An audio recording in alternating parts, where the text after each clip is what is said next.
하나님 말씀 받겠습니다. 하나님 말씀은 신명기 7장입니다. 6절부터 11절까지 한 절씩 교독합니다. 제가 먼저 하나님 말씀 읽도록 하겠습니다. 6절부터 11절까지입니다. 제가 먼저 읽겠습니다. 너는 여호와 내 하나님의 성민이라. 내 하나님 여호와께서 지상 만민 중에서 너를 자기 기업의 백성으로 택하셨나니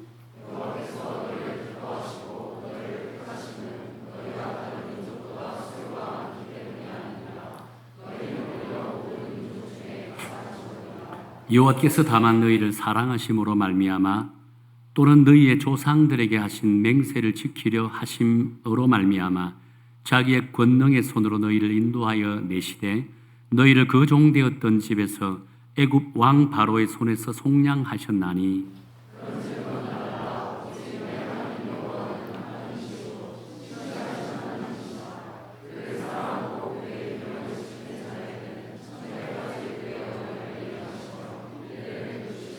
그를 미워하는 자에게는 당장에 보응하여 멸하시나니 여호와는 자기를 미워하는 자에게 지체하지 아니하시고 당장에 그에게 보응하시느니라. 그런즉 너는 오늘 내가 네게 명하는 명령과 규례와 법도를 지켜 행할지니라. 아멘. 2026년도를 시작한 지가 엊그제 같은데 벌써 전반기가 지냈습니다. 시간은 참으로 빨리 지나가는 것 같아요. 우리 젊은 청년들은 잘 모르겠지만 나이가 들어가면 제 이상의 나이가 되면요 마치 시간이 정신없이 흘러가는 것 같은 느낌이 든다라고 합니다. 어지러울 정도라고 이야기를 많이 합니다. 저도 전반기를 보내면서 얼마 전에 2026년을 시작한 것 같은데요. 벌써 7월 달입니다. 뭘 했는지 모를 정도로 너무 빠른 시간을 지내갔다는 거예요. 그래서 어지럽다, 정신이 없다라는 이야기를 종종 쓰고 있잖아요. 어떤 할머니가 중학교 다니는 손녀에게 이렇게 물었습니다. 얘야, 지구가 무척 빠르게 달려간다지라고 이렇게 물었으니 손녀가 말하기를 얘 할머니 빠르게 달려갈 뿐 아니라 지구가 돌고 있습니다라고 했다는 거예요. 그리고 할머니가 하는 말이 그렇지. 내가 왠지 모르게 갑자기 정신이 몽롱해질 때도 있고 어지러울 때가 있단다.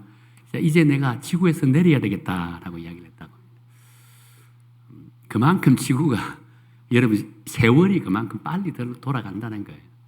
우리 청년들을 보고 웃으려고 하는 건 절대 아니고 이렇게 시간이 빨리 지나가는 만큼 그만큼 우리가 하나님 앞에 달려가는 시간도 점점 줄어들고 있다라고 이야기할 수 있다는 겁니다. 그렇게 하루하루 매일매일의 삶이 정말 귀해야 됩니다. 하루하루 살아가는 것이 정말 은혜가 있어야 됩니다. 감사가 있어도 보람이 있어야 된다는 거예요. 여러분 하나님 앞에 갈 때 어떤 이야기를 듣겠습니까? 무하다 왔니라고 하면 여러분 뭐라고 이야기하겠습니까? 그래서 여러분 남은 삶 우리 청년들도 젊을 때 하나님 앞에 충성 다하는 그런 우리 믿음의 성도가 되기를 축원합니다. 그럴 때 하나님 앞에 갔을 때 착하고 충성된 종아라고 칭찬받는 그런 믿음의 성도가 되어야 되지 않겠습니까? 제가 이게 전반기를 보내면서 2026년도 시작하고 6월 달까지 보내면서 제 가슴에 항상 마음에 와 닿는 단어가 하나 있었습니다. 그것은 신실하신 하나님이라고 하는 이 단어였습니다. 신실하신 하나님. 여러분 신실하신 하나님 어떤 의미인지 너무나 잘 알잖아요. 왜 이 신실하신 하나님이라는 단어가 떠올랐을까요? 지금 근간에 보면 국가적으로나 또 제 개인적으로 마찬가지고 어떻게 보면 참으로 많은 일들이 있었던 것 같아요. 국가적으로는 우리나라 축구 대표팀이 32강에 탈락하여 온 국민들이 지금 마음에 그냥 울분이 가득 차 있는 것 같아요. 대화를 나누는 곳에 가보면 꼭 축구 이야기를 합니다. 누구 때문에 이런 이야기를 참으로 많이 합니다. 어쩔 수 없이 그 이야기를 듣기 싫어서 어떤 분은 그냥 저 미국으로 도망을 간 사람도 있지 않습니까? 제 개인적으로도 참 여러 가지 일들이 있었습니다. 그 가운데 물론 이렇게 과거형이지만 마음을 참 졸이게 하는 일들이 있었습니다. 제가 그 1년에 한 번씩 세브란스 병원에 가서 추적 검사를 받는 게 있습니다. 추적 검사를 받으면 MRI 사진을 찍거든요. MRI는 참 정밀한 영상 촬영이잖아요. 근데 이번에 가서 한 석 달 전에 세브란스 병원 정기 검진을 하러 갔습니다. 받았는데 MRI 사진을 찍고 나니까 의사가 면담을 하는데 90%가 암이다 이야기합니다. 의사들이 90% 암이다면 그 100% 암이에요. 100% 암이라는 것은 정확하게 뭐 이렇게 보지 않았기 때문에 말을 못하는 거예요. 90% 암이 같다 하면 그냥 암인 거예요. 그러면서 조직 검사를 받자라고 이야기를 합니다. 좀 더 이제 명확하게 어떻게 수술을 해야 될지, 암이 어떤 암인지 알고 싶어서 조직 검사를 하자는 거예요. 근데 조직 검사 스케줄이 한 2달 이후로에 잡히는 거예요. 종합병원이다 보니까, 대학병원이다 보니까 엄청나게 많은 사람들이 있다 보니까 그것도 빨리 잡히잖아요. 한 2달 이후로 잡히는 거예요. 여러분 2달 이후에 조직 검사를 받게 된다 생각해 보세요. 90% 암이다는 것은 암일 가능성이 거의 확정적이잖아요. 그럼에도 불구하고 조직 검사는 2달 뒤에 잡히는 거예요. 그러니까 2달 동안 제 마음이 어떻게 해요? 마음 졸이는 것은 이만저만이 아니죠. 피가 마른다라 할 정도잖아요. 여러분 어떤 암이든 암이라고 하는 단어만 들어도 여러분 사람들은 경기를 일으킨다고 하잖아요. 그런데 실제 암을 통해서 죽는 사람보다 암을 통해서 스트레스를 받아 죽는 사람이 많다 할 정도잖아요. 그래서 말을 못하고 누구한테 이야기를 못하고 혼자만 끙끙 앓습니다. 피가 말리니까. 그럴 때 우리는 찾는 분 있잖아요. 하나님을 찾아요. 하나님께 울부짖습니다. 기도합니다. 한탄도 하고 하소연도 대해봅니다. 또 왜 또 이 단어를 붙이면서 하나님 앞에 기도합니다. 시간이 점점 흘러갑니다. 조직 검사가 좀 날짜가 조금 일정이 좀 당겨졌습니다. 그래서 이 조직 검사 일제 받기 일주일 전에 갑자기 제 마음이 평안해지는 거예요. 새벽 기도를 하는데 갑자기 제 마음이 평안해지기 시작합니다. 그러면서 신실하신 하나님이라는 단어가 가슴에 참 와닿는 겁니다. 그래 가만히 생각해 보니 그런 것 같아요. 신실하신 하나님께서 저를 어성교회 담임 목사로 불러주셨는데 한 일도 많지만 앞으로 해야 할 일도 참으로 많은 거예요. 앞으로 해야 할 일도 참으로 많은데 이 암이라는 놈이 나타났어요. 그 사역을 방해한다는 건 있을 수 없잖아요. 지금까지 은혜 가운데 해왔는데 앞으로 은혜 가운데 진행돼야 되잖아요. 그러다 보니까 이 암이라는 놈이 방해하지 않을 것이다. 신실하신 하나님께서 저를 어성교회 담임 목사로 불러주신다는 것은 제 사역이 끝날 때까지 하나님께서 지켜주시고 인도하여 주실 것이다라고 확신이 들었다는 겁니다. 마음이 평안해졌습니다. 사실 여러분들 다 아시다시피 제가 이 어성교회 담임 목사로 올 수 있는 환경이 아니었잖아요. 오지 못할 환경이었습니다. 그럼에도 불구하고 하나님의 강권적으로 성령의 강권적으로 역사로 저를 담임 목사로 세웠습니다. 그렇다면 하나님의 역사가 일어나야 되잖아요. 또 하나님의 역사가 일어나고 있잖아요.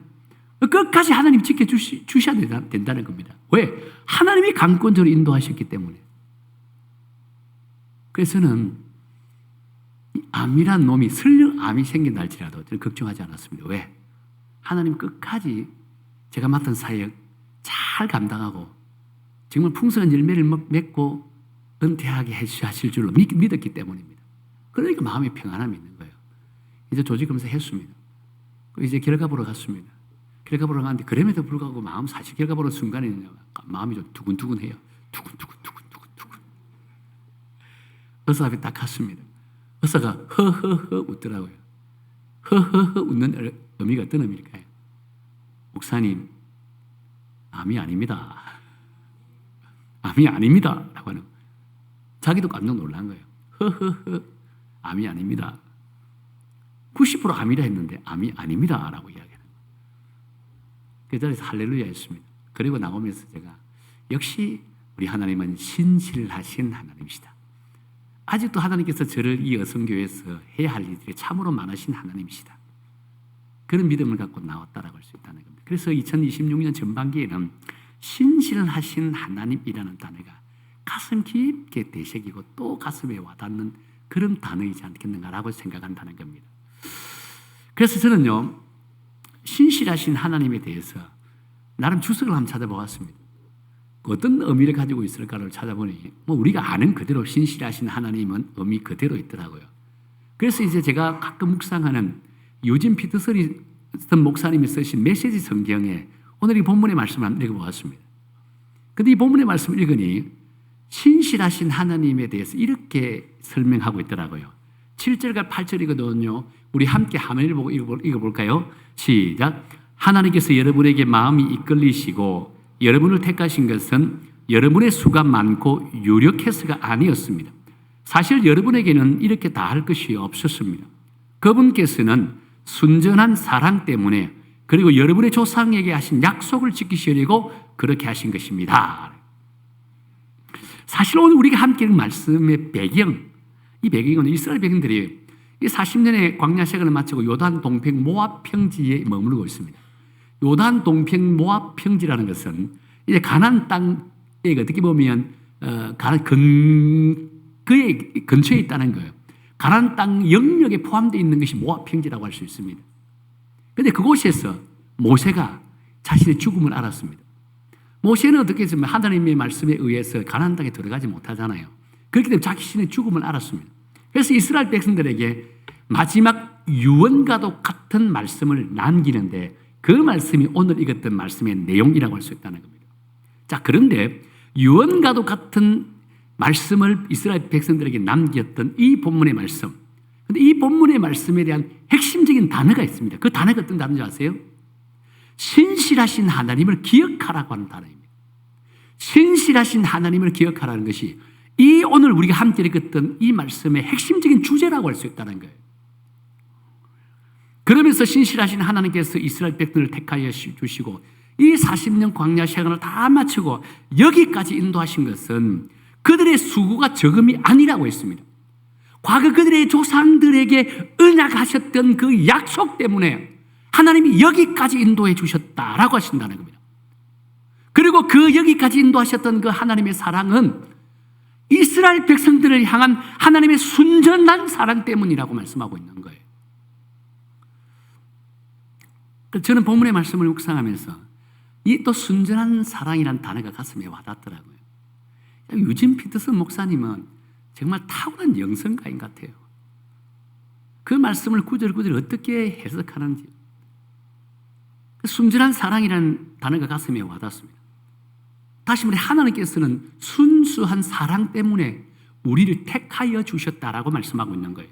내가 잘나고 못난 것이 기준이 아니라 내가 윤리적이고 비윤리적인 것이 선택의 기준이 아니라 그냥 하나님께서 우리를 향한 그 사랑, 그 크고 놀라운 사랑, 그 깊고 넓은 사랑 때문에 우리를 선택해 주셨다라고 말씀하고 있는 거예요. 그래서 여기까지 인도하신 하나님이라고 말씀하고 있는 거예요. 여러분, 세상에 많은 사람들이 우리 그리스도인들보다 훨씬 더 윤리적이고 도덕적인 그런 사람들이 여러분 얼마나 많은 줄 아세요? 세상에 나가보세요. 법 없이 살 사람이 너무나 많다라고 이야기합니다. 그리고 어떤 사람은 그런 사람들 구원받지 않습니까? 라고 이렇게 질문하는 사람도 있다라고요. 그런데 여러분, 하나님의 선택의 기준은, 구원의 기준은 그 사람이 윤리적이고 도덕적인 것이 아니라고 했다는 겁니다. 하나님이 우리를 선택하고 구원시켜 주신 것은 우리에게 기준이 있는 것이 아니라 하나님의 기준이 있다는 겁니다. 하나님이 우리를 너무너무 사랑하기 때문에 그 사랑의 깊이를 청량할 수 없고 넓이를 청량할 수 없을 만큼 크고 깊기 때문에 우리를 선택해 주셨다고 한다는 겁니다. 그러면서 여기까지 인도하셨다는 겁니다. 이스라엘 백성들이 모압 평지까지 인도해 주셨다는 거예요. 이것이 하나님의 순전한 사랑이고 또 하나님의 신실한 하나님의 사랑이라 라고 말씀하고 있다는 거예요. 저는 이 사랑을 깨닫고 제 개인적으로 참으로 많이 위로가 되었습니다. 그러면서 자연히 제가 걸어온 뒤안길을 생각하게 되더라고요. 우리 신실하신 하나님은 정말 힘들고 어려울 때 정말 우리에게 조용히 찾아오셔서 위로하시는 분이시였다는 거예요. 세상에 많은 사람들이 나를 에워싸고 나를 동굴 속으로 몰아넣을 때 하나님이 조용히 찾아오셔서 내 손을 잡아주시고 세상 밖으로 끄집어내 주신 분이 신실하신 사랑의 하나님이셨다라고 말씀하고 있는 거예요. 그 하나님의 사랑 때문에 오늘 제가 여러분에게 말씀을 전가하는 목회자로서의 역할을 감당할 수 있다고 할 수 있다는 거예요. 그러면서 제 스스로에게 물어봤습니다. 그럼 너는 하나님을 향해서 변함없는 사랑을 하고 있니라고 물어봤습니다. 그때 제가 어떤 대답을 한 줄 아세요? 죄송합니다. 부끄럽습니다. 하나님이 우리를 사랑한 만큼 저는 감히 하나님을 사랑하지 못하고 있습니다. 죄송합니다. 부끄럽습니다. 나도 모르게 이런 고백이 내 입술을 통해서 쏟아져 나오더라는 거예요. 사실 저뿐일까요? 예수님을 인격적으로 만났다고 하는 모든 그리스도인들의 삶은 어떻습니까? 여러분은 어떻습니까? 제가 여러분에게 질문하면서 여러분은 정말 신실하신 하나님이 여러분들을 사랑한 만큼 여러분도 하나님을 사랑합니까? 라고 질문을 던지면 여러분 어떻게 대답할까요? 예, 나도 하나님을 신실한 하나님이 우리를 사랑한 만큼 나도 사랑합니다 라고 자신 있게 대답할 사람이 있을까요? 그런 사람이 있다고 스스로 자부한다면 그 사람은 이단입니다. 이단. 자기 자신을 모르는 이단입니다. 자기 자신을 모르는. 이단은 자기를 모르거든요. 그렇다 보니까 우리가 과연 하나님의 선택받은 백성인지, 과연 구원의 방주 속에 포함되어 있는 그런 백성인지를 망각하게 되고, 이 망각은 곧 그리스도인으로서 가치를 잃어버리면서 살아가고 있다라고 할 수 있다는 거예요. 그래서 모세는 이스라엘 백성들에게 9절 전반부에서 이렇게 말씀하잖아요. 제가 한번 읽어보겠습니다. 그런즉 너는 알라 오직 내 하나님 여호와는 하나님이시요 신실하신 하나님이시다 라고 했다는 거예요. 그동안 이스라엘 백성들이 얼마나 하나님을 신뢰하지 않았으면, 얼마나 하나님으로부터 신의를 저버렸으면, 얼마나 하나님으로부터 배반된 삶을 살았더라면 오직 내 하나님은 신실하신 하나님이시다. 오직 내 하나님은 신실하신 하나님이시다. 이 말씀을 반복적으로 강조하고 있을까요? 이스라엘 백성들이 그런 삶을 살았다는 거예요. 우리도 그런 삶을 살고 있다고 한다는 거예요. 그래서 하나님께서 이스라엘 백성들을 향해서 마지막으로 모세가 유언을 남겼잖아요. 오직 내 하나님은 신실하신 하나님이시다. 이 신실하신 하나님을 기억하라는 거예요. 너희들은 어떻게 인도하셨는지, 너희들은 어떻게 사랑했는지 기억하라고 말씀하고 있다는 거예요. 실제로 성경에 기록한 사건들 한번 보세요. 출애굽 14장에 보면 이스라엘 백성들이 하나님의 은혜로 출애굽하게 됩니다. 출애굽하는 과정 속에 뒤에서는 애굽에 바로 군대가 쫓아옵니다. 그런데 앞에는 홍해가 가로막고 있다는 거예요. 진퇴양난에 빠져버렸습니다. 그러다 보니까 곧 죽음이라는 단어가 생각나는 거예요. 그 두려움에 빠져버립니다. 그 두려움에 빠지다 보니까 이 두려움이라는 놈 때문에 그날 신실하신 하나님을 의심하기 시작한다는 거예요. 분명 6월절 사건을 통해서 하나님의 전지전능하신 권능의 하나님, 능력의 하나님이심을 직접 보여주었잖아요. 사실 여러분 6월절 그 능력의 사건을 다 아시잖아요. 그 사건을 애굽 바로 왕에게 보여주는 그런 말씀만이 아니에요. 이스라엘 백성들에게 또 주시는 하나님의 강력한 메시지였다는 겁니다. 너희들이 광야를 지나서 가나안 땅에 정복할 때 전지전능하신 능력의 하나님이 나를 믿으라는 겁니다. 나는 누구라고? 온 우주 만물을 창조하신 하나님이시라는 겁니다. 나를 믿고 나가라고 말씀했다는 거예요. 바로에게 주는 메시지가 아니에요.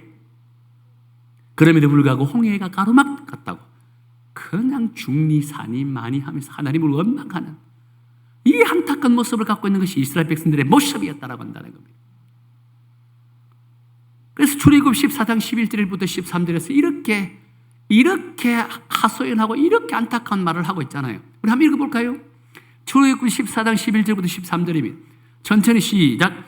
그들이 또 모세에게 이르되 애굽에 매장지가 없어서 당신이 우리를 이끌어내어 이 광야에서 죽게 하느냐? 어찌하여 당신이 우리를 애굽에서 이끌어내어 우리에게 이같이 하느냐? 우리가 애굽에서 당신에게 이런 말이 이것이 아니냐? 이러기를 우리를 내버려 두라. 우리가 애굽 사람을 섬길 것이라 하지 아니하더냐? 애굽 사람을 섬기는 것이 광야에서 죽는 것보다 낫겠노냐라고 한다. 참으로 안타까운 불평입니다. 그냥 자신들이 애굽 가서 애굽의 사람들 종으로 살겠다는 거예요. 애굽 가서 하나님보다 우상을 섬기면서 살겠다는 거예요. 여기서 죽느니 차라리 그 애굽의 종이 되고 애굽에서 우상 섬기면서 하면서 살아가는 것이 훨씬 낫겠다라고 말씀하고 있는 거예요.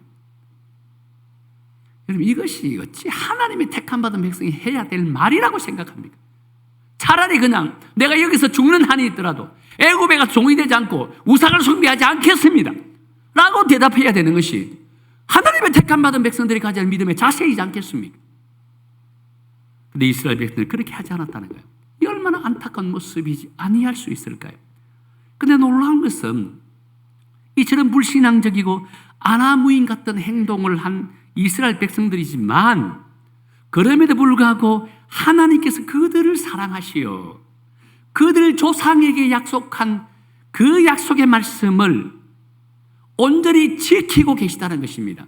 40년 광야 생활을 마치게 만들고 가나안 땅을 정복하게 만드셨다는 거예요. 이것이 신실하신 하나님의 사랑이라고 하는 거예요. 이것이 신실하신 하나님의 능력이라고 한다는 거예요.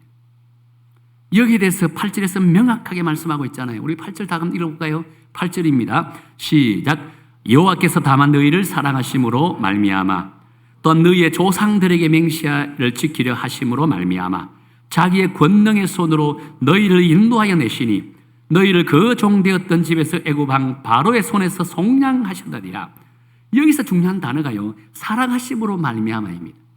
이 단어는 우리가 그 유진 피터슨 목사님이 쓰신 그 구절 가운데 순전한 사랑으로 동일한 의미라고 할 수 있습니다. 이 사랑은 우리의 행위와는 전혀 상관이 없는 사랑이라고 한다는 겁니다. 그저 일방적으로 하나님이 베풀어 주신 그 은혜라고 할 수 있다는 거예요.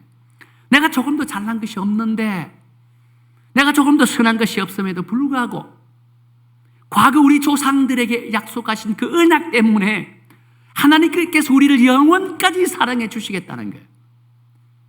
반드시 그 약속을 지키겠다고 말씀하고 있는 거예요. 이것이 신실하신 하나님이세요. 자, 그런데 중요한 것은 하나님은요, 참 그냥 주시면 되는데 꼭 전제 조건을 붙여요. 전제 조건을 붙이는데 우리 어떤 전제 조건을 붙이냐면 9절에 보세요. 9절 중간쯤 보면 제가 한번 읽어드릴게요. 그를 사랑하고 그 계명을 지키는 자에게는 천대까지 그 언약을 이행하시며 인애를 베푸시는 하나님이시다 라고 했다는 거예요. 이런 것 하나님을 사랑이라는 거예요. 언약을 지키라, 말씀을 지키라는 거예요. 그렇다면 내가 너희 조상들에게 약속한 그 언약을 천대 만대까지 내가 성취되도록 만들겠다는 거예요. 여러분, 은혜와 사랑을 주시려면 그냥 주시지 왜 이렇게 조건을 붙여주실까요? 그 이유는요, 우리 스스로는 결코 하나님의 말씀을 지킬 수 있는 능력이 없음을 우리 하나님은 아신다는 거예요. 그렇다면 여러분, 신실하신 하나님께서 정말 우리가 말씀을 지킬 수 있는 능력을 아심에도 불구하고 이 약속을 하셨을까요? 반드시 지키지 못할 것이다 라고 하는 사실을 알면서도 불구하고 이 약속을 하셨을까요? 글쎄요, 하나님은 우리가 받지 못할 복을 약속하시는 분은 결코 아닙니다. 얼마든지 우리가 받을 수 있고 누릴 수 있는 축복을 약속하시는 분이 하나님이시라고 한다는 겁니다. 한번 볼까요? 6절입니다. 6절 우리 함께 읽을게요. 6절입니다. 시작. 너는 여호와 내 하나님의 성민이라. 내 하나님 여호와께서 지상 만민 중에서 너를 자기 기업으로 택하셨나니라고 합니다. 여기서 하나님의 택함을 받은 저와 여러분 누구라고 했죠? 누구라고 지칭합니까? 하나님의 성민이라는 단어를 쓰잖아요. 저와 여러분은 예수님을 영접한 사람은 모두가 하나님의 성민이라고 했습니다.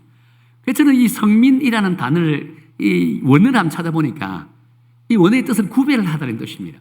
그런데 그것만 있는 것이 아니고 또 다른 의미가 있더라고요. 이 단어는 바치다라고 하는 단어를 가지고 있더라고요.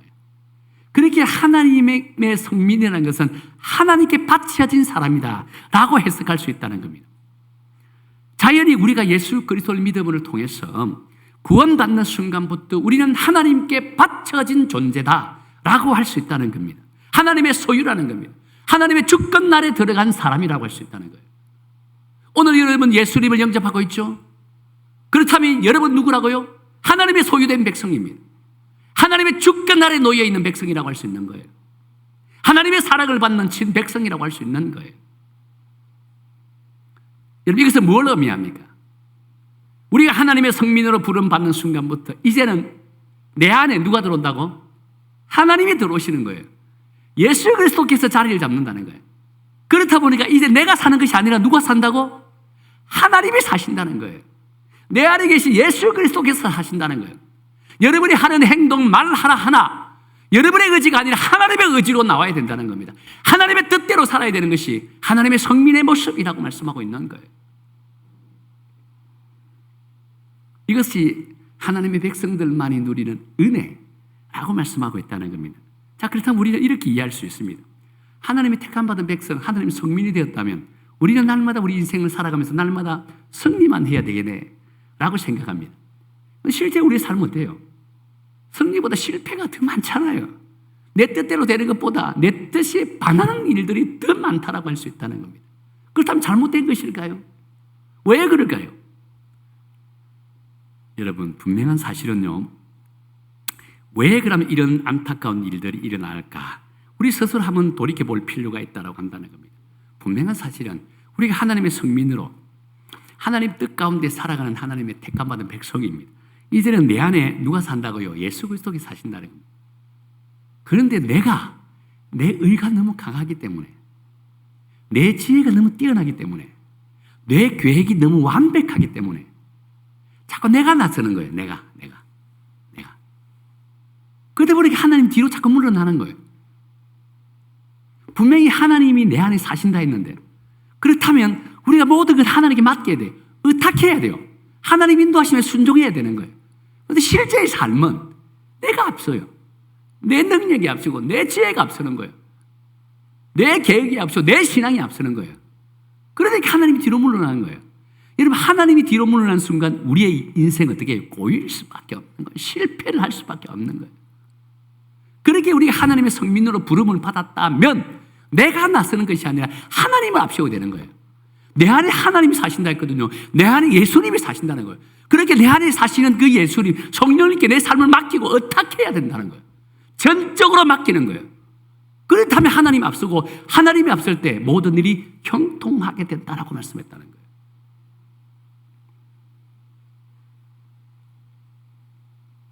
그렇습니다. 이것이 하나님의 성민으로 하나님의 인도함을 받게 되는 우리 믿음의 성도들이 가져야 될 우리 믿음의 자세임을 믿으시기 바랍니다. 우리 여성교 성도 여러분 모두도 하나님의 택함을 받은 하나님의 성민입니다. 하나님의 성민이면 이제부터의 삶을 어떻게 살아야 된다고요?